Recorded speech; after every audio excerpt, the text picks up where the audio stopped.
용감한 토크쇼 직설 시작합니다. 먼저 시장 분위기부터 살펴보겠습니다. 장현지 아나운서가 전해드립니다.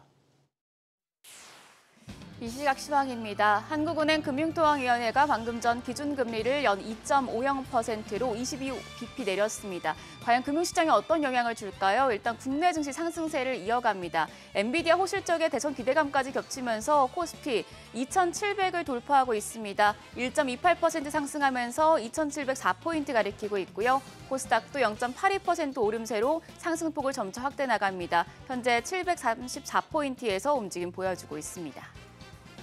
유가증권 시장 수급 상황입니다. 오늘 메이저 수급 주체에 쌍끌이 매수세가 유입됩니다. 외국인이 590억 원 순매수하고 있고 기관 역시도 2천억 원 넘는 사자 포지션 취하고 있습니다. 오늘도 개인만 홀로 2,942억 원 팔자세 나타냅니다.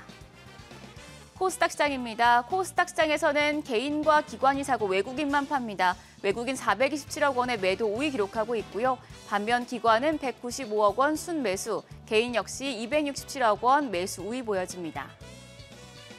유가증권 시장 시총 상위 종목들 거래가 확인하시죠. 어제 관세 피해주들이 반등했었다면 오늘은 다시 방산과 조선이 주도권을 잡고 갑니다. 일단 반도체 투톱 엔비디아 효과로 올라갑니다. 삼성전자는 0.18% 강세로 56,000원, SK하이닉스 엔비디아 거래 1.4% 강세 기록하고 있습니다. 거래가 21만 500원이고요. 삼성바이오로직스가 0.8% 약세, LG에너지솔루션이 0.17% 상승하는 가운데 한화에어로스페이스가 3% 넘는 반등합니다. 거래가는 85만 8천 원으로 집계되고 있습니다. 6위부터 10위는 전 종목 일제히 상승합니다. KB금융이 0.59% 오름세로 10만 1,600원, 현대차가 1.83% 강세로 거래가 18만 9,200원이고요. 삼성전자 우선주가 0.2% 강세, 기아가 3% 가까이 상승합니다. 거래가 9만 1,600원이고요. HD현대중공업도 3% 오름세에 시연하고 있습니다. 거래가 40만 9,500원으로 집계됩니다. 이어서 코스닥 시총 상위 종목 거래가도 확인하시죠. 오늘 시총 상위 종목들 흐름 좋습니다. 1위부터 5위까지 전 종목 상승합니다. 알테오젠이 2.1% 올라가면서 거래가 34만 500원이고요. 에코프로비엠이 0.1% 지금 약세로 전환이 됐습니다. HLB는 3.9% 반등하며 5만 6천 원. 에코프로가 1.59% 상승하며 4만 1,500원에 거래되고 있고요. 펩트론도 반등합니다. 1.57% 강세로 거래가 22만 7천 원으로 집계되고 있습니다. 6위부터 10위까지도 역시나 상승불 모두 켜내고 있습니다. 레인보우 로보틱스가 1.69% 강세로 27만 1,500원, 파마리서치가 0.23% 강세로 43만 7천 원에 거래되고 있습니다. 미가캔바이오가 1.2% 강세로 거래가 11만 6,200원이고요. 휴젤 어제 10% 넘게 급락했었는데 오늘 0.3% 소폭 올라갑니다. 거래가 32만 5,500원. ABL 바이오가 1.25% 강세로 8만 700원에 거래되고 있습니다. 특징적인 종목 확인하시죠. 오늘 전력설비 관련주 강합니다. 한국전력이 용인 반도체 클러스터 산업단지에 대규모 전력을 공급하기 위해 72조 8천억 원을 투입할 것으로 전망되자 관련주에 매수세가 몰리고 있는 것으로 풀이됩니다. 관련주 내에서는 A루트가 13.7% 급등하며 거래가 1,600원이고요. 효성중공업 9% 강세입니다. 64만 8천 원에 거래되고 있습니다. 더불어 광명전기까지도 13.4% 상승세 시연하면서 거래가는 2,155원입니다. 다음으로 지주사도 주목받고 있습니다. 이제 대통령 선거 사전투표가 시작된 가운데 주식시장도 금융시장 활성화 공약에 대한 기대가 커지는 분위기입니다. 더불어민주당 이재명 후보와 국민의힘 김문수 후보가 모두 밸류업을 강화하는 정책을 내놓으면서 밸류업 관련 섹터들도 관심이 쏠리고 있는데요. 지금 HS 효성이 상한가입니다. 배당 기대감이 높아지면서 상한가 경신하며 5만 2,700원이고요. HD현대가 10.4% 상승하며 10만 7,900원. 두산까지도 8% 가까운 상승세 보여주고 있습니다. 거래가 50만 6천 원으로 집계됩니다. 외환시장 상황 체크하시죠. 오늘 외환시장 소폭 오르면서 1,380원대 출발을 했습니다. 9시 30분 기준으로는 1,380원대 거래 유지됐고요. 현재는 환율 조금 더 올랐습니다. 1,381원 70전에 거래되고 있습니다. 자, 지수 다시 보시죠. 코스피가 1.35% 오름세로 여전히 2,700선 위에서 움직임 보여주고 있고요. 코스닥도 0.84% 오름세입니다. 코스피 2거래일 연속 연고점 돌파 시도하고 있습니다. 오늘은 다시 주도주들인 방산과 조선테마 쪽으로 상승세 유지하고 있는데요. 엔비디아 효과에 기존 주도주의 반등까지 더해지면서 지수 꾸준한 상승이 이뤄질지 지켜보시죠. 지금까지 시장 상황 전해드렸습니다.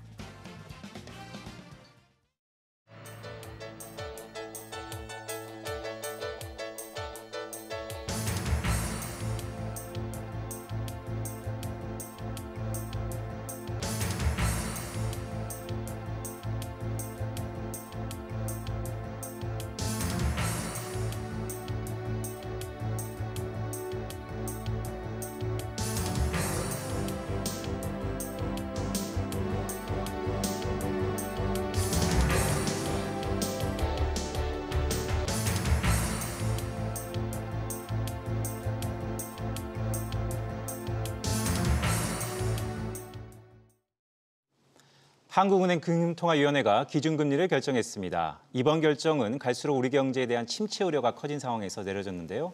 미국의 도널드 트럼프 대통령이 촉발한 관세 전장의 영향이 얼마나 어디까지 미칠지 알 수 없는 상황이라 앞으로 한은의 통화정책 방향도 중요해지고 있습니다. 그럼 5월 금통위 결과와 전망 두루 짚어보겠습니다. 함께해 줄 세 분 소개시켜드립니다. 가톨릭대 경제학부 양준석 교수, 고려대 경제학과 김준일 교수, 서강대 경제학과 허준영 교수 나오셨습니다. 안녕하세요. 안녕하세요. 자, 연관 토크쇼 직설은 SBS 비즈 뉴스앱과 유튜브에서 실시간 시청이 가능합니다. SBS 비즈 앱을 다운받으셔서 시청하면 더 많은 정보와 뉴스를 보실 수 있습니다. 자, 이번 금통위가 열렸는데요. 전부터 한국은행이 기준금리를 내릴 거라는 전망이 대부분이었습니다. 일부에서는 B컷 가능성도 나오기도 했는데, 자, 한번 판단부터 해볼까요? 양준석 교수님, 어떻게 보셨어요? 예, 뭐 어떤 면에서는 할 수 없다고 봅니다. 지금 우리 경제가 하도 그냥 나빠졌고 이번에 저 한은도 그 예상치를 KD하고 같이 0.8%로 내렸는데 그런데 지금 우리나라의 한국은행이 계산했던 그 잠재 성장률이 금년에 1.8%였거든요. 1.8%. 예, 그래서 그것마저도 좀 어떤 면에서 국민들 입장에서 본다면 그것마저도 지금 느린데 그런데 거기에다가 1%포인트나 내려갔다는 걸 본다면은 어떤 면에서는 한국은행은 내릴 수밖에 없는 입장에 있긴 했지만은 그렇지만은 우리가 지금 뭐 과거 한 10년 동안의 통화 정책을 좀 돌이켜 보면은 금리를 인하만 한다고 해가지고선 그렇게 큰 효과는 없었거든요. 물론 도움은 됐지만 그래가지고선 여기서 왜 지난달에 내리지 않았느냐 이걸 리스크 팩터 그 분석을 좀 많이 한 것 같습니다. 그래서 지금 갈수록 좀 통화 정책의 약발이 좀 약해지고 있고 그런데 위험은 계속 좀 높은 상태니까 그러니까 좀 버텨보자는 생각이 있었는데 지금은 더 이상 버틸 수가 없다. 그래서 좀 이렇게 오늘 내린 것 같고요. 그리고 또 여기서 좀 주의할 것은 뭐 우리가 내릴 때는 내려야 되겠지만은 그렇지만은 갈수록 좀 불안해지는 요소들이 많죠. 뭐 금리 역전이나 우리가 아직 0% 가기는 좀 멀었지만은 0%에 가깝게 갈수록 또 불안이 또 늘어나니까 그러니까 여기에 대해서 우리가 총알이 별로 없는데 지금 총알을 써야 되느냐. 네. 이것도 좀 상당히 염려했던 것 같습니다. 양준석 교수님 말씀을 좀 복기해 보면 지금이라도 인하한 거는 다행이나 여전히 불안 요소는 상존해 있다. 예, 어떤 면에서는 추경 이렇게 행정부하고 중앙은행하고 이렇게 노골적으로 협정하면 안 되지만은 그렇지만은 추경이 좀 확실했을 때 좀 비슷한 시기에 내렸으면 좀 좋지 않았을까 좀 그런 생각이 들기는 합니다. 그래요? 그럼 김준일 교수님은 네. 어떻게 판단하셨어요? 왜냐하면 양준석 교수님 말씀을 쭉 들어보니까 네.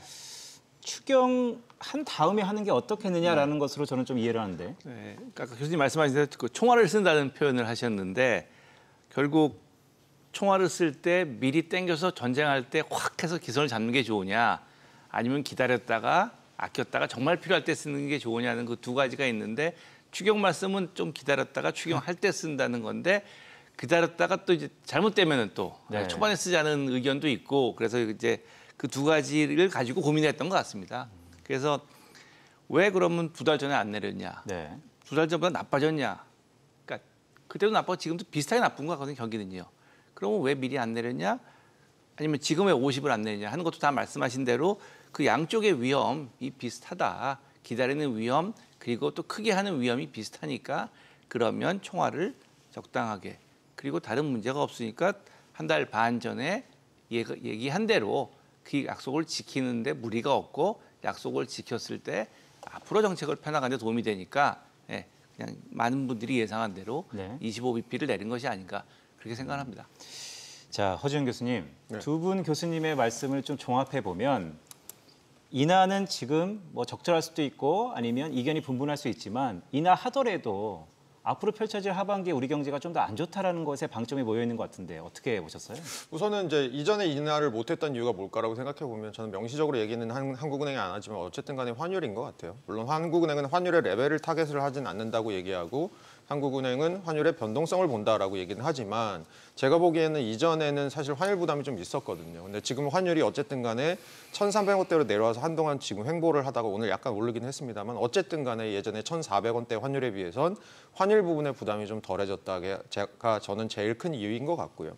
두 분 교수님 말씀 저는 동감하면서 하나 정도 그냥 말씀 더 드리고 싶은 거는 향후에 이제 다음 주에 저희 대선이 있을 텐데 네. 아마 새로운 정부가 들어오면 그리고 현재 지지율이 제일 높은 후보가 만약에 뭐 되면 재정 정책이 좀 확장적으로 갈 가능성이 큽니다. 그렇게 봤을 때는 한국은행이 이번에는 통화 정책에 할 수 있는 건 마지막으로 방점 한번 딱 찍고 이 다음부터 이제 레이더를 켜겠죠. 재정 정책이 어떤 식으로 들어오는지 그리고 재정 정책이 들어왔을 때 그것이 물가나 경기에 미치는 효과가 어느 정도 오는지를 점검하면서 향후의 통화 정책을 조금 더 신중하게 가져갈 확률이 저는 크다고 개인적으로 생각합니다. 알겠습니다. 자, 허지영 교수님 답변 중에 환율 얘기가 나와갖고 환율 얘기 좀 여쭤보도록 하겠습니다. 자, 달러 환율이 1,480원까지 넘나들던 환율 1,300원대 중반까지 내려왔습니다. 자, 그렇다 보면 한국은행이 기준금리 인하를 고심했던 가장 근간에 외환시장의 변동성이 있었는데 그럼 이제 환율은 더 이상 고민거리가 아닌가라는 시각도 좀 드는데 자, 김준일 교수님은 환율은 더 이상 한국은행의 고민거리가 아니다? 어떻게 좀 보세요? 한 달 반 전, 세 달 전보다는 훨씬 덜 고민하는 건 사실이죠. 네. 그래서 그런 레벨에 대한 고민은 지난번에 비해서 훨씬 덜하기 때문에 이번에 내리는데 무리가 없었고 네. 거꾸로 얘기하면 지난번에 선뜻 내리지 못한 이유도 환율에 대한 그 불안감.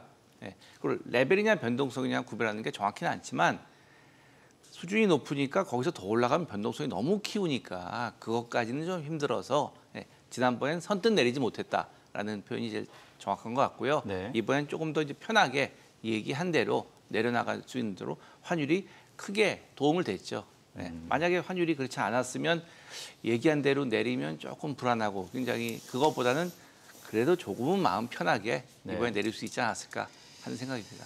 그러니까요. 말씀 쭉 들어보니까 자, 환율이 한 달 반 사이에 천당과 지옥을 오고 가고 있다라는 생각이 좀 드는군요. 자, 성장률 얘기 좀 해볼까요? 국책 연구기관이죠. KDI가 한국의 경제 성장률을 0.8%로 전망했는데 오늘 하늘도 공교롭게도 성장률 전망치를 0.8%로 이전에 비해서 대폭 낮췄습니다.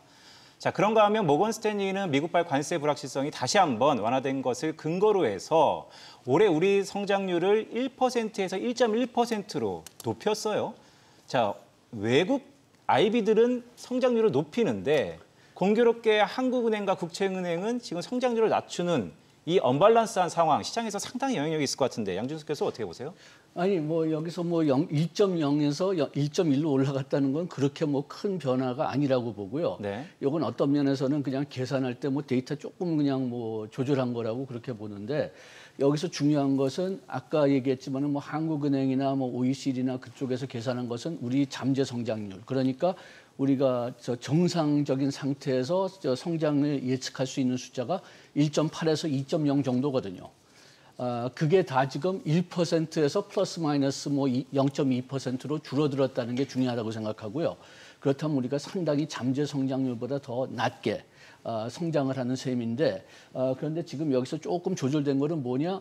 트럼프가 하도 그냥 뭐 관세 정책을 뭐 매일 바꾸니까 처음에는 한국에 좀 더 불리한 식으로 나가다가 지금 또 잠깐 또 더 유리한 식으로 나갔다가 그러다가 또 트럼프가 또 내일 아침 깨가지고서 뭐 예를 들어서 반도체에도 관세 매길 거다 그렇게 하면 또 팍 떨어지는 거죠.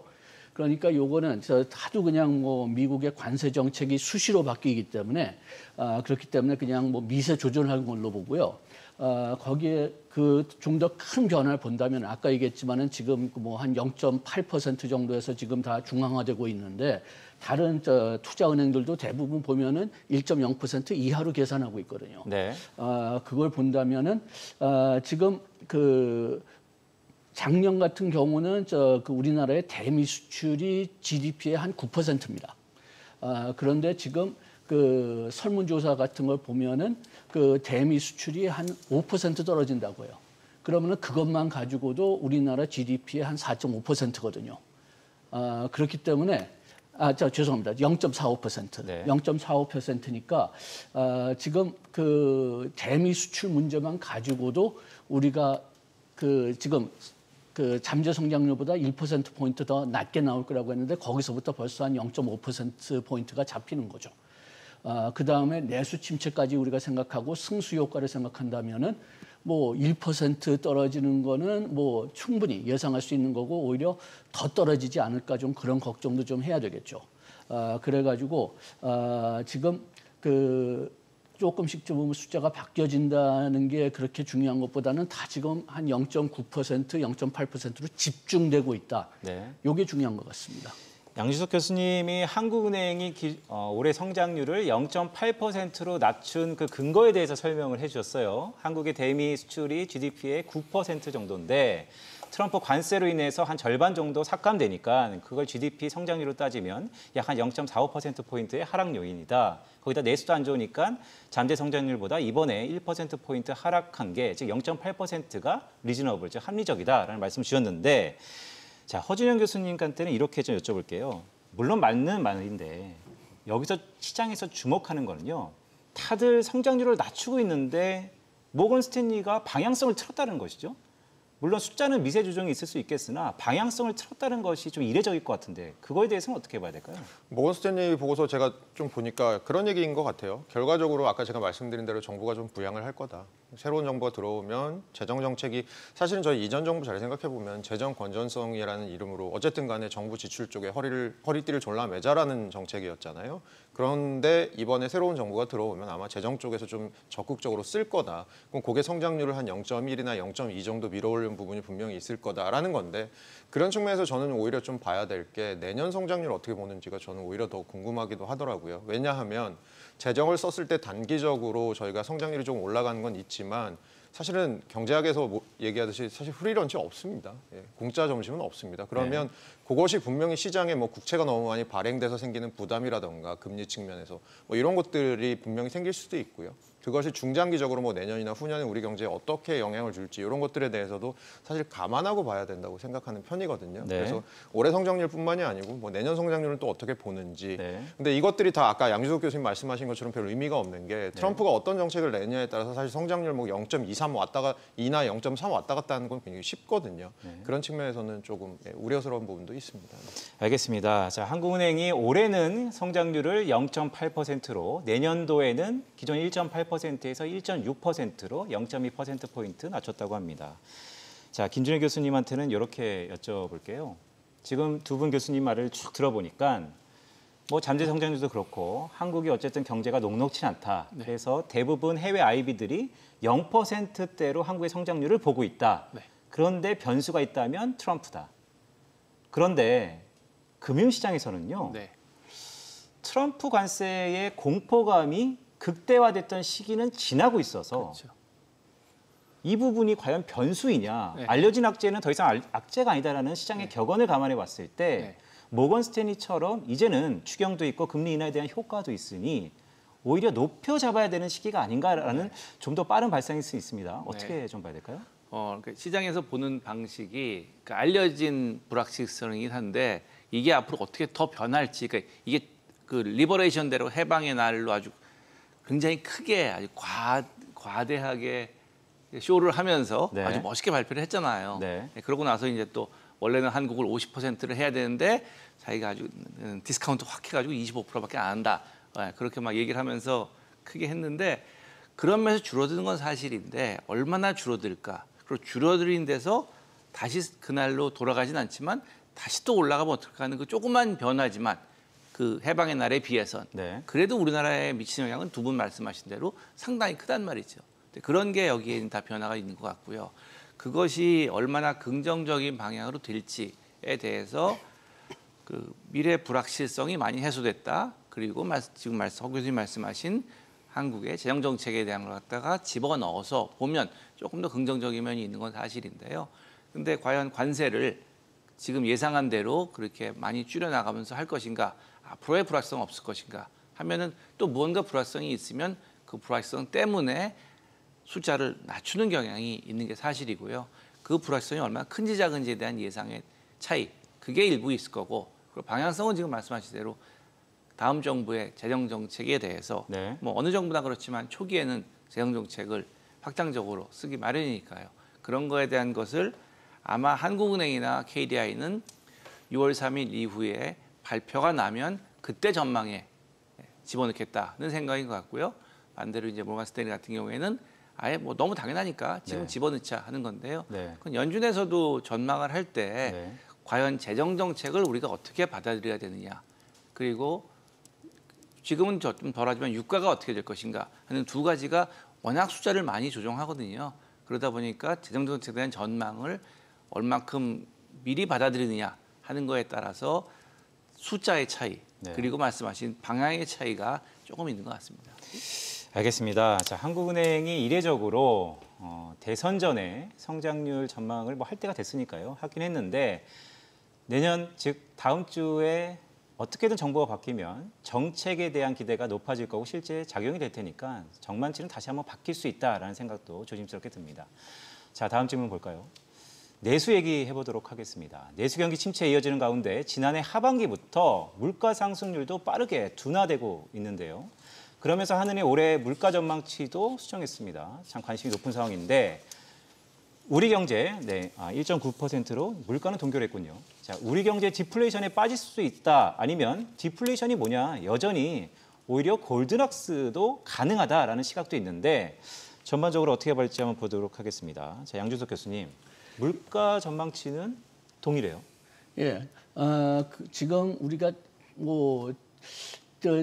기술적인 디플레이션, 이건 좀 설명해야 될 텐데 기술적인 디플레이션은 좀 있을 가능성이 있다고 봅니다. 왜냐하면은 작년에 환율이 너무나 많이 올라갔기 때문에 지금 다시 내려가면서 뭐 원화 물가가 좀 떨어질 거고요. 그 다음에 또 지금 석유 가격이 빨리 떨어지고 있기 때문에 또 역시 이것도 그 물가 하락에 좀 그 영향을 줄 거고, 그 다음에 이례적으로 높았던 농산품 가격도 지금 떨어지고 있으니까 요게 좀 물가가 떨어지는 것처럼 이제 나타날 수가 있는데, 제가 여기서 좀 주의하고 싶은 것은 그래서 디플레이션이냐, 아직까지는 그렇게 결론 짓기는 좀 어려운 것 같습니다. 왜냐하면 이례적으로 높았던 숫자가 떨어지는 거예요. 네. 그래서 이게 좀 정상화라고 일단은 봐야지 디플레이션이라고 보기는 좀 어려울 것 같고요. 다만 우리 그 공산품 물가 지수를 좀 지난 한 2, 3년 정도 보면은 그거는 확실히 하락 추세입니다. 그 석유 가격에 올라가던 내려가던 우리나라의 그 공산품 가격은 계속 이제 하락 추세이기 때문에 그게 좀 약점이 돼가지고서 나중에 우리가 디플레이션이나 굉장히 낮은 인플레이션 겪을 가능성을 배제할 수는 없지만은 지금 뭐 다음 한 2, 3개월 동안에 뭐 만약 마이너스 물가 상승률이 나온다고 한다고 해도 요거는 기술적인 조절이라고 생각하지, 요게 뭐 디플레이션의 시작은 아직은 결론 짓기는 어렵다고 봅니다. 알겠습니다. 자, 허주영 교수님, 네. 교수님 이렇게 한번 여쭤볼게요. 되게 테크니컬한 부분인데요. 네. 한국의 올해 물가 성장률이 1.9%입니다. 네. 그러면 변화가 없다라고 자칫 생각할 수도 있는데 네. 가만 곱씹어 보면 WTI 기준으로 텍사스 원유가 배럴당 지금 60불대로 계속 지속하고 있고 중국은 생산자 물가가 계속해서 역성장하고 있고 네. 지금 모든 가격들이 내려오는데 네. 더구나 수요가 부진하지 않습니까? 네. 그런데 물가 전망치를 고정시켰다는 건 네. 이례적인 상황, 즉 평상시 같으면 오히려 올렸다라고도 저희가 받아들여도 되는 걸까요? 약간 저는 그럴 가능성도 있을 것 같고요. 뭐 그런 부분이 결국은 저희가 트럼프발 관세를 걱정하지 않을 수 없는 게 어쨌든 간에 이게 전 세계적으로 인플레이션에 어떤 향방을 줄지도 사실 아직 불확실한 부분이 저는 있다고 생각합니다. 그런 측면에서 사실 관세가 이제 두 가지 역할을 할 텐데요. 너무 세게 하다 보면 첫째로는 인플레이션이 발생할 가능성이 크고요.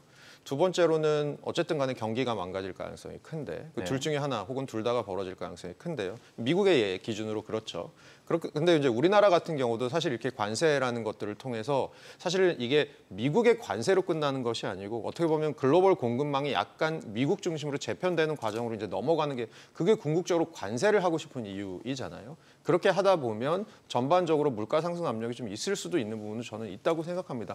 양준석 교수님 말씀대로 사실 환율이 올라가면, 그러니까 환율이 내려가는 거죠. 내려가면 원화 가치가 올라가면 우리는 수입 물가는 좀 부담을 더는 건 있습니다만 네. 글로벌리 봤을 때는 약간 공급망 측면에서의 부담도 저는 분명히 있을 수 있다고 보고요. 앵커께서 말씀해 주신 대로 경제 성장률은 지금 깎았는데 물가 상승률은 그대로 유지한다. 이건 어떻게 보면 경기가 좀 부진한 상황에서 물가는 이전과 그대로 있다라는 걸 보면 사실은 마치 이전과 같은 경제 상황이었으면 물가가 오르는 분위기구나라고 생각할 수 있는 거죠. 네. 맞는 말씀이신 것 같습니다. 여기서 제가 좀 한 가지 좀 지적하고 싶은데요. 네. 우리가 지금 그 미국 관세 때문에 인플레이션 어떻게 되는지 걱정하고 있는데 네. 뭐 인플레이션이 어느 정도 앞을 예상하는 분야도 있긴 하지만은 아직까지 물리적으로는 그 트럼프 관세의 영향이 미국 시장에 나타날 시간이 없었습니다. 우리가 하도 금융만 많이 하니까 거의 뭐 변수들이 실시간으로 변화하는 것처럼 생각하는데 지금 우리가 알고 있는 거는 그 트럼프가 4월 2일에 그 중국에 엄청나게 높은 관세를 때린 다음에 그 중국에서 떠나는 화물 물량이 많이 줄었습니다. 그런데 미국에서 중국에서 미국까지 가는데 시간이 필요하거든요. 그래가지고선 그때 그 화물 제대로 짓지 않고 떠난 배들이 미국 서부에는 한 지난주서부터 도착하기 시작했습니다. 그 다음에 동부에서는 아직 도착하지 않았어요. 6월 한 중순 정도 돼야지 도착한다고 합니다. 그러면은 그때 뭐 풍기 현상도 예상되고 풍기 현상이 있으면 인플레이션이 크게 올라갈 것으로 지금 예상하고 있어가지고 어떤 면에서 왜 트럼프가 또 그 중국 관세를 유예시켰느냐 그걸 두려워해서란다는 거죠. 그렇게 해서 일부의 풍기 현상은 지금 피할 수 없을 겁니다. 그렇지만은 그래도 이제 계속 중국에서 최소한도 90일 동안은 물건이 이제 다시 들어올 거니까 그 미국의 인플레이션이 조금 자제될지 모르겠어요. 그렇지만 또 역시 90일만 또 유예시켰으니까 또 90일 후에는 어떻게 될지 모르죠. 그렇지만 여기서 말씀드리고 싶은 것은 아직까지 우리가 그 관세의 그 실물 경제 효과를 제대로 파악하지 못하는 겁니다. 그래서 이 제대로 파악하려면은 최소한도 6월 중순 아마 7월까지 가야 될 거니까 그때까지로는 실물 경제가 어떻게 뛸지 그래서 거기에 따라서 물가가 어떻게 뛸지는 우리가 확실히 모른다는 거죠. 저도 한 말씀만. 네. 교수님 말씀 되게 저도 동의하고요. 그래서 지금 관세를 제가 계산한 것들 좀 보니까 지금 관세를 중국이 미국에 대해서 미국이 중국에 대해서 좀 그래도 유예해 준 게 있잖아요. 그래서 예전보다 뭐 145% 관세보다 낮아졌잖아요. 근데 여전히 실효 관세율이 한 40%대, 30%대 후반 이렇습니다. 그러면 교수님 여기서 실효 관세율은 서로 간의 무역 구조의 품목별 가중치를 가중치를 줘갖고 하면 관세율이 그렇습니다. 근데 이게 이제 트럼프 1기 끝날 때가 관세 전쟁하고 막 올려서 20% 초반대였거든요. 그럼 그때에 비해서는 지금 사실은 내리였지만 훨씬 높은 관세율입니다. 뭐 그런 측면에서는 양준석 교수님 말씀처럼 좀 시간을 두고 확인해야 될 부분이 저는 분명히 있다고 생각합니다. 자, 제가 김준일 교수님한테는 되게 중요한 거 질문할 겁니다. 근데 잠시 잠깐 양준석 교수님한테 다시 한번 좀 질문 드릴게요. 지금 말씀을 쭉 들어보니까 이렇게 해석할 것 같아요. 해방의 날 관세를 왕창 매겼다. 미국이 중국에게. 물론 상호 관세죠. 그런데 중국에서 미국으로 떠나는 배가 한 달여간 진행하는 과정에 관세가 오르다가 다시 도루묵이 돼서 사실 여파는 지켜봐야 된다. 물론 동의합니다. 그런데요. 미국의 1분기 GDP를 보면 마이너스 0.3% 역성장했는데 수입이 왕창 늘었습니다. 그것을 우리가 어떻게 해석하냐면 관세가 높아질 거니 미리 물건을 다 사재기 해서 그렇다면 말씀하셨던 것처럼 다시 한번 하반기 6월 달부터 중국의 값싼 물건들이 들어온다면 오히려 인플레이션은 더 이상 고민거리가 아니다라고 해석해도 되는 겁니까? 그렇게 해석하기는 좀 너무 어렵죠. 왜냐하면 지금 말씀하신 대로 아직까지도 40몇 %의 관세가 붙어서 들어옵니다. 그래서 저기 그 4월 이전에는 한 20몇 % 정도 됐는데 거기다가 또 뭐 마약 그 관세, 또 상호 관세 10% 이렇게 붙였으니까 그러니까 가격 인상을 피할 수는 없고요. 다만 그 중국 관세를 유예시키기 전에는 새로 들어오는 상품은 145% 붙어서 들어온다니까 요 재고가 떨어진 다음에는 그러면은 다시 이제 그것을 대체시켜야 되는데 대체할 때는 값이 2배 이상 될 거다. 그런데 지금 값은 뭐 한 45% 정도 늘 거다. 그렇게 좀 차이가 생기는 거죠. 그리고 과거에는 품귀 현상이 날 거라고 생각했는데 지금 품귀 현상이 나올 가능성은 좀 줄었죠. 네. 그래가지고선 그 사전에 우리가 걱정했던 만큼, 뭐 미국 소비자들이 걱정했던 만큼 인플레이션이 오르지 않을 수는 있지만은 오르는 거는 오르는 거죠. 거기에 또 그 지금 제대로 된 분석이 별로 없어요. 그 이유가 뭐냐? 이런 정책을 한다면은 먼저 정부가 그 자기네들 분석을 내고 그 정부 분석을 가지고 이제 다른 데서 이제 다 또 나름대로 분석을 하는데 지금 상당히 많은 연구기관들에서는 분석을 포기했습니다. 왜? 뭐 일주일에 몇 번씩 바뀌니까요. 네. 그래가지고 지금 요 그 실효 관세율을 생각해 보면은 1930년대 스무톨리 수준이나 그것보다 약간 높아요. 네. 그런데 1930년대보다는 미국 경제가 계속 굉장히 많이 세계화된 상태고, 그 다음에 뭐 미국의 그 제조업이 뭐 지금 뭐 트럼프 대통령이 얘기하는 것보다는 그래도 그 미국이 강력하긴 하지만 아직까지 뭐 3위인가 4위인가 세계에서 그렇지만은 지금 중국의 생산을 대체할 만큼 생산 여력은 전혀 없습니다. 요거를 만들려면은 경공업은 아마 한 1년 반에서 3년 필요할 거고 중공업은 이것보다 더 필요할 거란 말이에요. 그렇다면 가격이 올라갈 수밖에 없고 공급망 재편되려고 해도 시간이 걸리고 네. 지금 트럼프 행정부 이후에 이 관세 정책이 계속될 거냐도 모르니까 아마 그게 확실해질 때까지는 아까 얘기했던 공급 그 미국의 공급 여력을 늘리는 그러니까 공장 같은 거 지는 것도 계속 연기할 겁니다. 네. 그렇게 된다면은 지금 솔직히 얘기해서 어떻게 될지 모른다는 상태고 네. 분석을 한다고 해도 분석이 가능할지 모르겠어요. 이런 상황을 본 적이 없으니까요. 네, 네. 자, 양준석 교수님 말씀을 쭉 들어보면 자, 제대로 된 분석이 없다. 물론 뭐 맞는 말씀일 수 있죠. 하지만 이 방송을 보는 관계부처 분들을 오해하지 마시고요. 워낙 그 적시성이 필요하다라는 말씀이십니다. 자, 김준희 교수님한테 이렇게 여쭤볼게요. 제가 아까 중요한 질문을 한다고 했잖아요. 네. 관세 있지 않습니까? 네. 관세는 물가 문제입니까? 성장 문제입니까?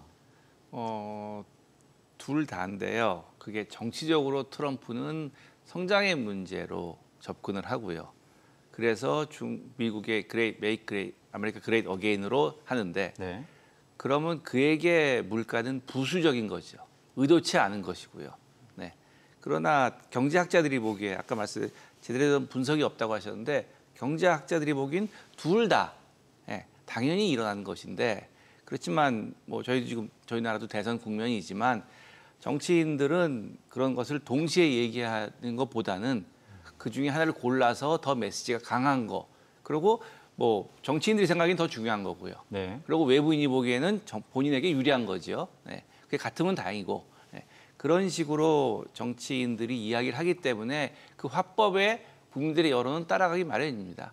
왜냐하면 그게 저희 인류가 대부분의 나라가 민주주의를 선거를 한다는 게 그런 것을 받아들이고 시작하는 거니까요. 네. 그래서 그건 어쩔 수 없고요. 네. 네, 그래서 제대로 분석이 없다고 말씀하셨는데 지난주에 이제 미국에 가서 과거 직장에 있는 동료들하고 얘기를 해봐도 네. 연준에서도 이게 고민입니다. 저희가 이러고 있는데 미국의 연준에 있는 사람들은 어떻겠어요. 네. 네, 미국 연준에서 3주 전에 FOMC를 했으니까 오늘 새벽에 나온 의사록. 그러니까 미니츠 짧은 회의록이요. 네. 짧은 회의록을 봐도 인플레이션에 대한 걱정을 많이 해요. 근데 지금 말씀하신 미니츠 대로. 말씀 주셨으니까 네. 의사록 보니까 스태그플레이션 얘기도 몇몇 위원들이 좀 하는 것 같던데. 그러니까요. 네. 실업 걱정하고 인플레 걱정 동시에 나오면 어떡하냐? 그 스태그플레이션 아니냐 하는 게 지금 말씀하신 대로 당장은 아니지만 그리고 오는 시간이 걸리니까요. 그래서 이런 문제가 생겼을 때 연준이 동쪽에 있으니 연준 그 이사회가 동쪽에 있으니까 샌프란시스코 페드한테 부탁해가지고 거기 있는 이코노미스트 중에서는 매일 한국에 나가 봅니다. 그래서 그냥 물어봐도 가서 쉬는 거예요, 그냥.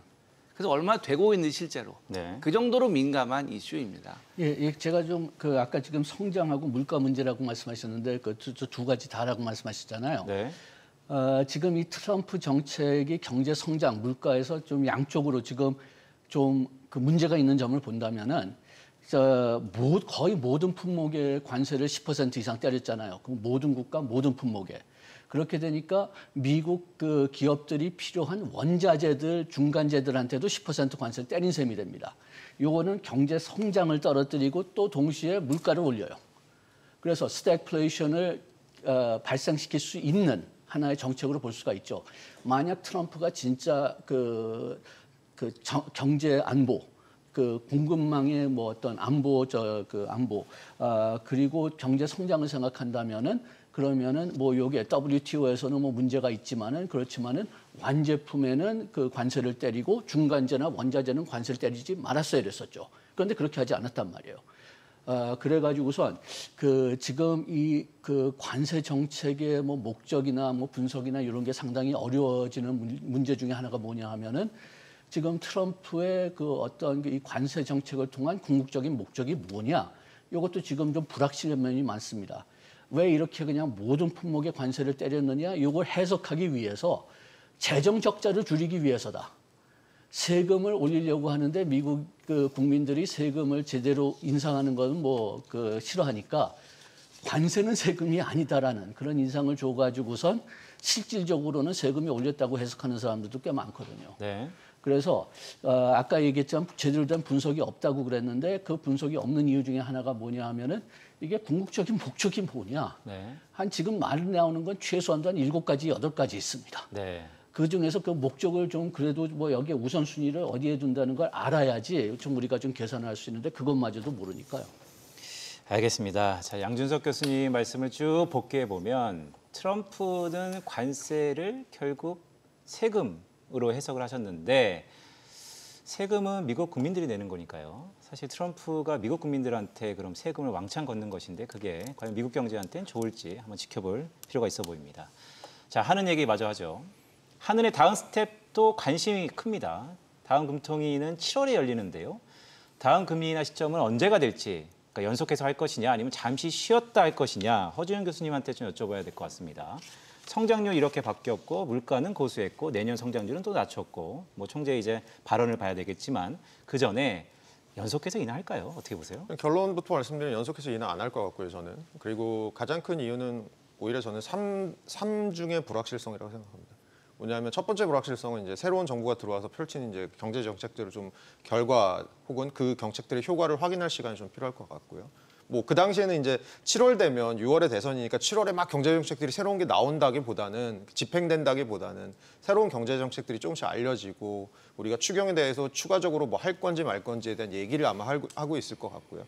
첫 번째 불확실성이고요. 두 번째로는 아까 김진일 교수님 말씀해 주셨는데 잘 보시면 7월이 되게 이상한 타이밍인 게 두 가지의 관세 측면에서 이상합니다. 첫 번째, 4월 2일 날 상호관세 들어왔다가 4월 10일 날 유예해 줬잖아요. 90일간. 그게 7월 초입니다. 네. 그거가 유예가 더 될 건지 아닐 건지가 결정되는 게 7월 초입니다.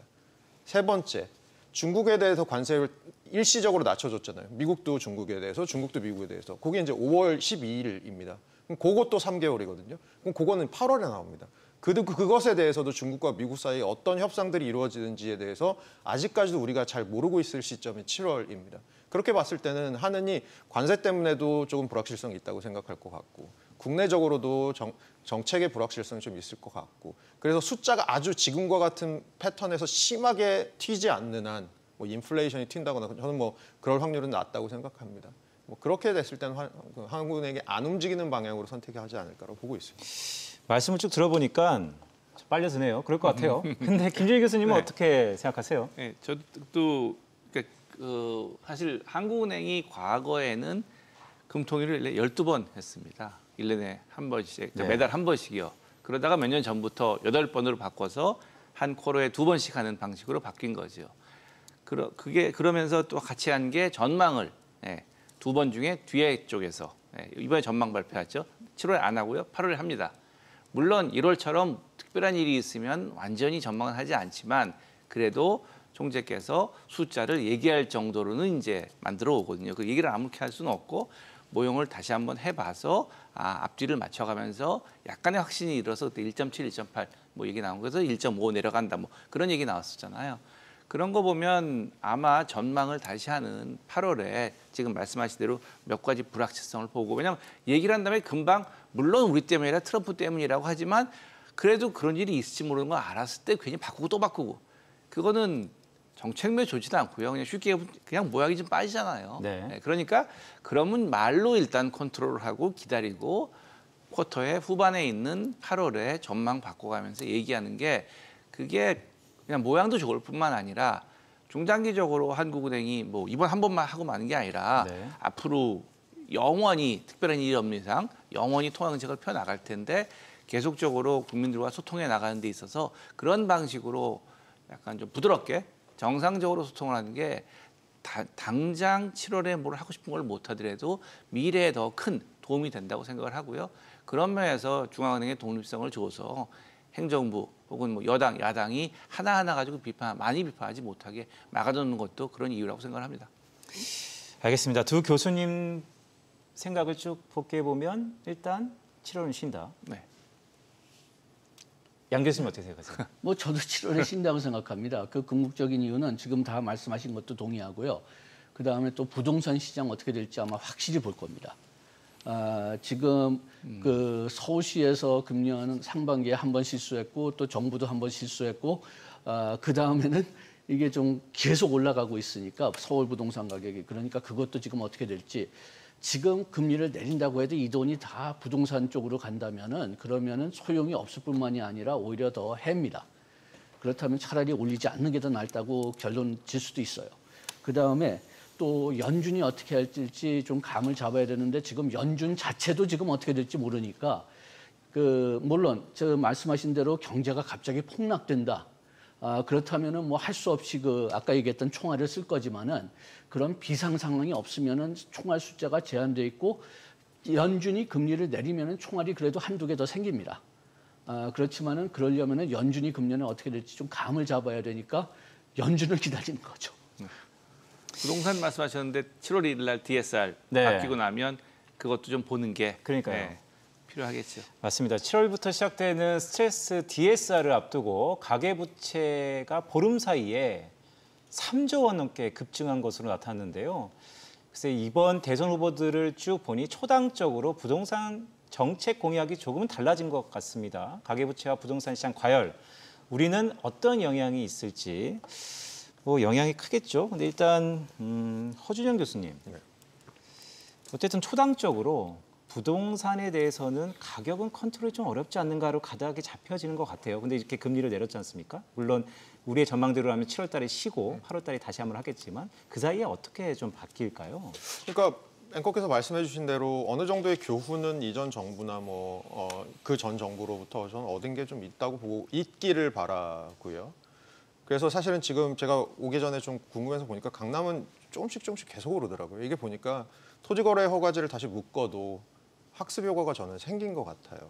그래서 지금 가격을 그렇게 잡기는 굉장히 어려운 것 같다. 그러면 결국은 차기 정부가 뭐 사실 당분간은 이제 저는 이제 가계 대출 같은 게 좀 늘 것 같습니다. 왜냐하면 2, 3월에 토지거래 허가제 풀렸을 때 늘어난 물량들에 대해서 대출 실행이 이제 순차적으로 일어날 거고, 금리가 지금 내려가는 기조라는 것도 시장에서 알고 있고, 스트레스 DSR 들어오기 전에 막차 타자라는 수요도 있을 거고, 그렇게 보면 이제 당분간 가계부채는 좀 늘겠지만 그 이후에 어떻게 될 거냐, 사실 그거는 사실 저희 주택시장 같은 경우는 어떤 정책이 나오는지가 너무 중요하기 때문에 차기 정부가 어떤 정책을 할 것인지도 되게 중요한 것 같고, 근데 이제 또 한편으로 봤을 때는 시장을 이기기가 쉽지 않은 상황에서는 결국 제가 뭐 꼭 드리고 싶은 말씀은, 사실 이전 정부들이 했던 것 중에 하나가 평당 2억 원 되는 아파트들에 대해서 가격 오르는 것에 대해서 막 눌렀다면, 사실 어떻게 보면 더 주택의 문제는 그런 거 아닐까요? 부부가 되게 좋은 직장 다니고 좋은 회사 다녀서 벌이가 괜찮은데도 대출을 내서 살고 싶은데 못 들어가는 게 오히려 더 문제 아닐까요? 라고 보는 거죠. 그러니까 그런 쪽으로 정책 선회가 좀 있었으면 좋겠다라는 생각하고 있습니다. 알겠습니다. 공교롭게 저희 오늘 데스크에는 다 경제학자분들이 앉아 계시는데 우리 사실 시장에서 가격을 억누르는 것은 항상 외부 효과와 안 좋은 부정적 기능이 있는 것이죠. 자, 양준석 교수님한테 이렇게 여쭤볼게요. 아까 모두에 이런 말씀하셨어요. 한국은행이 기준금리 인하를 했지만 여전히 하반기에 우리 경제 녹록치 않다. 잠재 성장률에 극히 낮아져 있는 상태이다. 자, 우리 시청자분들께서 물론 이제 부동산 관련된 분들도 많이 보고 계시지만, 자, 이렇게 잠재 성장률이 안 좋은데 부동산도 하나의 자산 아닙니까? 자산 가격이 오를까요?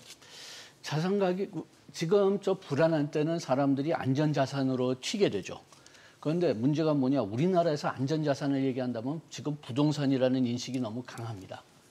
그래가지고 그 다른 나라들은 국채 같은 데나 금 같은 데로 튀는데 우리나라는 부동산으로 튄단 말이에요.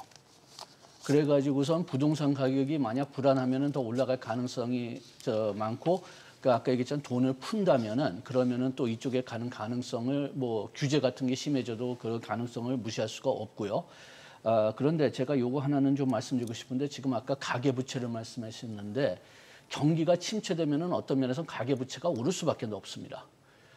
왜냐하면 사람들이 살고 먹기 위해서 이제 뭐 돈을 빌려야 되니까요. 생계형 대출을 말씀하시는 꼭 거죠? 생계형, 뭐 우리가 생계형이라면은 뭐 저소득층, 소상공인들 생각하지만 꼭 그들만이 아니죠. 뭐 중산층이나 뭐 소위 뭐 상류층이라고 해도 뭐 학생, 뭐 자기 아이들 뭐 저 학원 보내는 데 있어서 뭐 돈이 필요하다든지 뭐 그렇게 해서 가계부채가 늘 수가 있는데, 이 가계부채가 소비, 투자로 간다면은 뭐 가계부채 느는 게 좋아할 건 없지만 그래도 좀 유용합니다. 그래가지고선 지금 침체 때 가계부채가 좀 약간씩 오른다, 요거 자체는 그렇게 크게 걱정할 거는 아닌 것 같은데, 이 가계부채가 올라가는 이유가 부동산으로 돈을 빠지기 때문이다. 요거는 진짜 경계해야 됩니다. 알겠습니다. 그러니까 가계부채가 오르는 그 근본적인 원인에 따라서 우리의 대응이 달라져야 된다라는 말씀이셨습니다. 자, 영준의 햄버도 살펴보겠습니다. 트럼프 대통령이 관세 정책 불확실성이 여전한 가운데 미국 경제 지표도 엇갈리고 있습니다. 물가는 내려가고 고용은 여전히 견고한데요. 지난 5월 FOMC에서 기준금리를 3번째 유지한 연준의 어떤 행태가 언제쯤 나타날까? 자, 제가 알고 있는 한 대한민국에서 가장 연준 전문가이시죠? 네, 김준일 교수님. 연준 언제 움직일까요? 연준도 사실 앞에서 말씀하신 대로 트럼프의 불확실성에는 우리랑 똑같이 노출돼 있고 어떻게 보면 더 심하게 노출돼 있죠. 우리나라도 수출이 중요하니까 그렇지만 미국은 자기 나라거든요. 그러니까 더 중요하게 말 것도 없고요. 앞에 말씀하신 데서 관세를 매겼을 때 그 트럼프 대통령 머릿속에 있는 생각, 그게 그 생각을 스티브 미란이 리포트에 만든 건지 아니면 리포트로 트럼프 대통령의 생각이 바뀐 건지, 그거는 뭐 저희한테 중요하지 않죠. 그렇게 되어 있다는 게 중요하고, 거기에 따르면 가장 이상적인 혹은 그들이 생각하는 시나리오는 뭐냐면 관세를 매겨도 그거를 다 중국, 한국의 생산자들이 부담을 해서 미국에 팔 땐 똑같은 가격으로 판다. 네, 그게 굉장히 그렇지는 않겠지만 극단적인 가정을 하면 될 수는 있거든요. 그러니까 그런 가정을 머릿속에서 하는 거죠. 네, 그러면 미국에 인플레가 안 생기는 그런 걸 생각하고 정책을 펴는데, 이제 하다 보면 안 그렇구나. 그러니까 미국 국민들이 뭐 어떻게 보면 혹은 다른 나라에서 그렇게 미국을 애국하지 않는구나 하는 걸 깨달으면서, 그게 경제 논리고 저희가 경제학자들이 공부하는 이유인데요.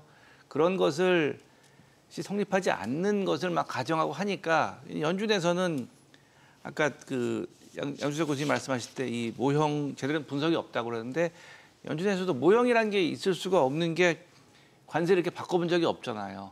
100년 전에 뭐 스무트홀리법인가요? 그때 있었지만 그때 경제 모형이 지금처럼 있지는 않았거든요. 그때는 케인지안이 나오기 전이니까요. 그래서 사고가 나서 케인지안이 나온 거기 때문에. 그리고 더 중요한 거는 공급 능력이 얼마나 빨리 확충될지, 실제로 그렇게 와서 공장을 지었을 때 거기에 뭐 한국 노동자, 미국 중국 노동자 100% 가는 건 아니거든요. 그럼 미국 노동자들이 과연 그걸 받아들여서 할지, 네. 하면 얼마나 빨리 배울지. 그 행정부 고위관리들 머릿속에서는 야, 그거 우리나라가 50년대 했던 건데 뭘 못해? 라고 생각을 하겠지만, 막상 노동자들이 가서 다시 볼트 조이고 기름칠하는 것이 과연 금방 되겠냐? 안 되거든요. 지금 이미 나타나고 있거든요. 네. 그런 측면에서 이제 분석을 못하고, 그리고 또 하나는 분석을 해도 데이터가 있어야 되는데 처음 해보는 거니까, 그러니까 분석이 되게 안 좋을 수밖에 없고요. 그래서 아까 그 말씀하신 대로 오늘 새벽에 나온 의사록에서도 스태그플레이션 걱정을 할 수도 있게 된다가 아니라 이게 어디를 튈지를 모르니까 네 방향으로 하면 그중에 한 방향이 스태그플레이션이니까 4분의 1 정도의 확률로 걱정을 하는 거죠. 많은 사람들이 얘기를 하고 그 모든 걱정에 대해서 아무리 4분의 1, 네 방향이니까 4분의 1이라도 결국 일어나면 연준은 책임을 져야 되는 기관이기 때문에 그런 걱정을 우리는 더 하자라고 얘기하는 게 연준의 의사록에 반영돼 있고요. 그런 측면에서 연준도 아마 보면서 기다리면서 조금 더 확실한 시그널이 나오기를 기다리고 있을 것 같습니다. 김진일 교수님 말씀을 쭉 들어보니까 연준이 계속 이런 얘기하고 있지 않습니까? Wait and see. 네, 그리고 데이터 디펜던트. 맞습니다. 데이터 디펜던시. 그런데 참 생각이 많아졌다 이러면 당장 6월은 좀 힘들 것 같다라는 생각이 좀 들긴 합니다. 네, 예, 여기에 한 가지 또 그냥 와일드카드 미지수를 던져야 되는데요. 지금 미국 국채 일드 폭등. 죄송합니다. 그리고 그게 가격 폭락이죠. 네. 여기에 따라서 뭐 지금 미국이 정부가 특히 그 재정 적자에 대해서 대하는 부담도 문제가 되지만은 또 지금 또 서서히 좀 아직까지 심각한 얘기는 아닌 것 같지만은 그래도 서서히 얘기가 나오는 게 국채 그 가격이 떨어지면서 우리가 뭐 2, 3년 전에 생겼던 일 같이 그냥 그러면은 은행 자체들의 어떤 건전성에 문제가 되지 않느냐. 이것도 또 하나의 미지수입니다. 그래가지고 우리는 뭐 주로 이제 우리나라에 직접적으로 관련되는 무역을 주로 생각하고 있지만은 연준에서는 이것도 굉장히 심각하게 생각하고 있을 거예요. 그러니까요. 사실 이 모든 것의 가장 근간에는 미국의 금리가 급등해서 나타나는 다양한 파생적인 현상들인데 허준영 교수님, 저랑 눈이 마주쳤어요. 네. 108년 만에 무디스가 어쨌든 신용등급을 강등시켰습니다. 물론 신용평가 3사 중에 두 곳이 이미 강등했었기 때문에 시장의 여파는 그렇게 크지 않았지만 문제는 아까 양 교수님이 말씀하셨던 것처럼 국가 신용등급 자체가 내려갔다는 것은 직간접적으로 그 안에 있는 기업들, 특히 은행권에 영향을 미칠 것 같은데 우리가 수년 전에 실리콘밸리 뱅크의 파산 사태도 봤잖아요. 블랙스완이라고 할까요? 이런 우려감이 또 있을 수 있을까요? 뭐 당연히 있겠죠. 그러니까 실리콘밸리뱅크가 저 어떻게 보면 되게 좋은 벤치마크인데 전 세계에서 가장 안전하다고 생각하는 미국 국채를 들고 있었는데 거기서 사단이 나서 뱅크가 하나 망가지고 금융권에 사실 문제가 됐었잖아요. 그러니까 지금 미국에서 직면한 문제, 어떻게 보면 우리도 사실 앞으로 직면할 문제 중에 하나가 스티프닝입니다. 이게 뭐냐면 단기 금리는 계속 내려도 장기 금리가 안 떨어지는 이런 일이 벌어질 가능성이 있고요. 그게 지금 말씀하신 대로 미국 경제에 굉장히 불안한 점 중에 하나인 것 같고요. 그래서 아까 김진일 교수님 말씀하신 대로 스티븐 마이란 보고서가 결국 하고자 하는 게 이런 문제들을 원샷으로 해결하고자 하는 거. 어떻게 보면 굉장히 약간은 폭력적인 방식으로 해결을 하고자 하는 뭐 그런 거인데요. 그러니까 미국도 여러 가지로 이 문제가 될 수 있습니다. 재정 적자에 있어서 부담이 될 수 있고 국채 이자 지급만 올해 미국 GDP의 3.2%라고 하는데 한 1,400조 되더라고요.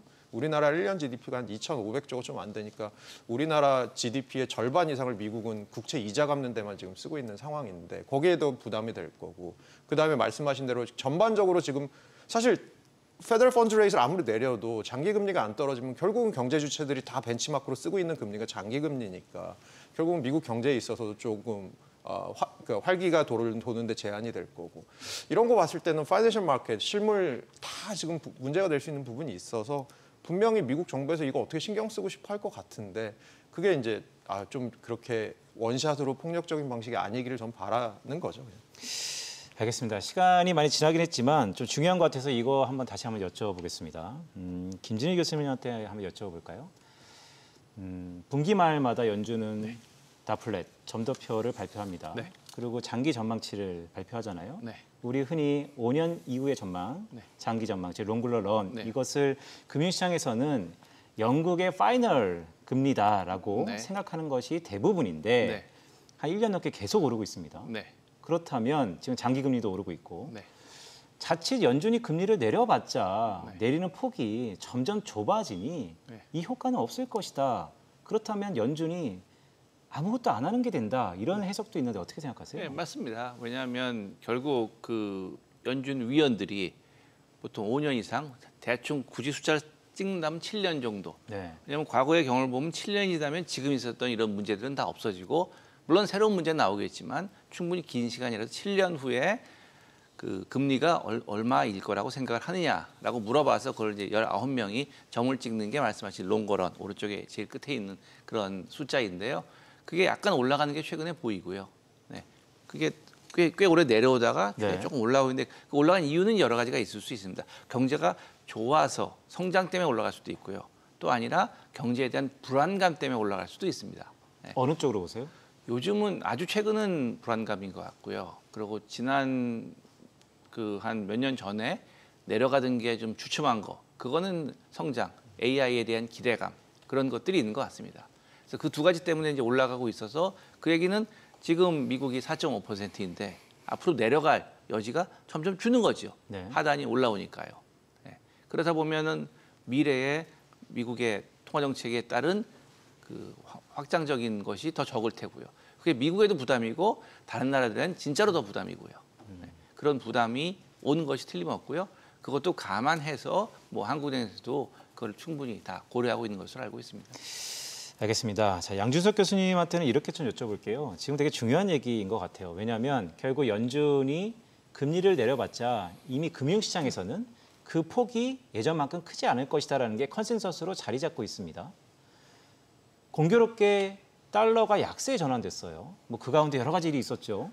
그런데 자, 이렇다면 좀 시계를 넓게 봐서 이젠 달러는 완전히 약세가 되는 거 아닌가? 이렇게 생각해도 되는 겁니까? 그거는 아직 이르다고 생각합니다. 지금 그 가장 많이 도는 해석은 지금 미국 그 국채에 대한 어떤 신뢰를 잃어가지고선 국채를 팔기 때문에 이일드도 올라가면서 가격 떨어지면서 동시에 그 달러를 팔고 다시 자기 나라 통화로 가지고 돌아오니까 미국 그 달러가 약화된다고 보고 있는데 이게 진짜 미국에 대한 어떤 장기 신뢰를 잃었다는 것이냐 아니면 트럼프 정책의 불안정성 때문이냐 이건 아직 정해지지 않은 것 같습니다.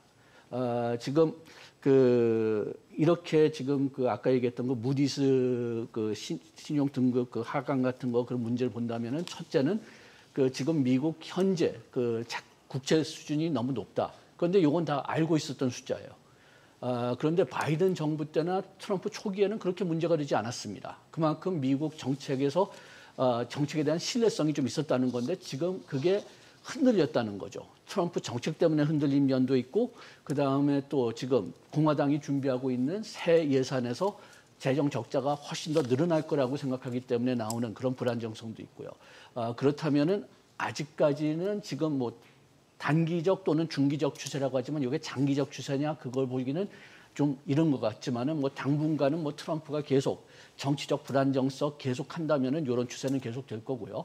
그 다음에 아까 저기 그 장기 연준 그 금리에 대해서 한 가지 말씀드린다면은 지금 전표를 본다면은 장기 금리가 한 3.0%로 기억하고 있습니다. 네. 그런데 우리 현재 금리가 2.5%잖아요.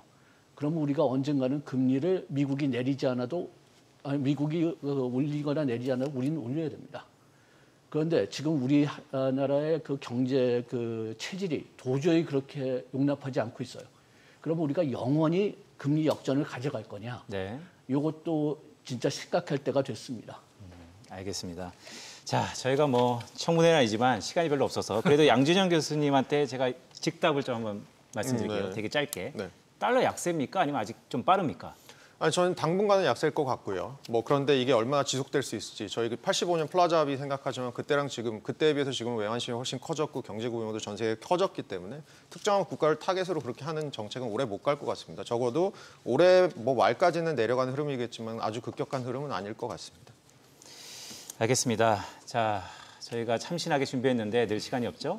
연구만 토크쇼 직설 마칩니다. 여기는 모든 경제가 보이는 SBS 비즈입니다. 시청해 주셔서 고맙습니다.